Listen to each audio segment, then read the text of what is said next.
the surface, the Hyrulean royal family looks like the perfect dynasty. Guardians of the Triforce, protectors of the people, symbols of hope. But deep within the Shadow Temple, there's a truth so twisted, so disturbing, that Nintendo barely even acknowledges it. Today we're gonna uncover the darkest secret of Hyrule, a legacy of torture, executions, and the monsters they don't want you to know about. Let's start off with what the games do tell us. The royal family is always presented as noble and righteous. Zelda herself is wise, compassionate, and willing to sacrifice everything for Hyrule. But then you enter the Shadow Temple. The walls whisper of death, chains, guillotines, torture chambers. It doesn't feel like a holy temple at all. It feels like something else, a place of execution. And if you look closely at the carvings, the blood-stained floors, the very architecture, all of it points to one conclusion. This was built under the authority of the royal family themselves, because who else in Hyrule would have the power to commission something so massive, so secret, and so terrifying? So, what exactly is going on here? According to the lore, the Sheikah were the shadows of the royal family. They're loyal protectors and enforcers. But what if they were also executioners? What if their true role was carrying out the monarchy's darkest orders? The Shadow Temple seems to have been a prison, a torture facility, an execution ground, all rolled into one.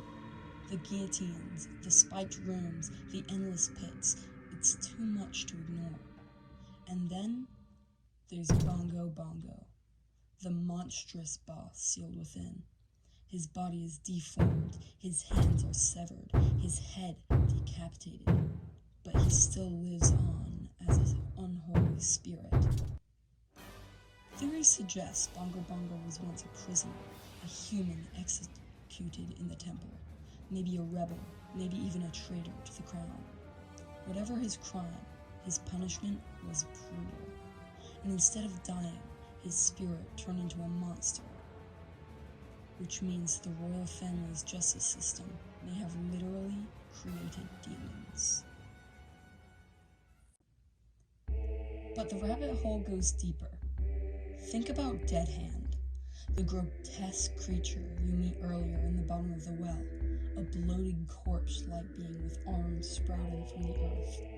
Dead Hand appears in the same Sheikah-built structures tied to the torture and secrecy. Could Dead Hand and Bongo Bongo be connected? Could they be byproducts of the same dark experiments? And here's the most chilling thought. If the Shadow Temple was Hyrule's execution grounds, then the royal family wasn't just sitting on top of a throne of gold and glory. They were ruling over a kingdom of blood. Every prisoner, every dissenter, every enemy of the crown dragged into the shadows, never to return. It's hard to imagine the people whispering rumors, stories of the Sheikah kidnapping, innocents in the night. A reign built on fear, hidden behind the smiling face of the princess in the castle. So next time you think about Zelda and the noble royal family, remember this. Their darkest secret is buried beneath Hyrule itself.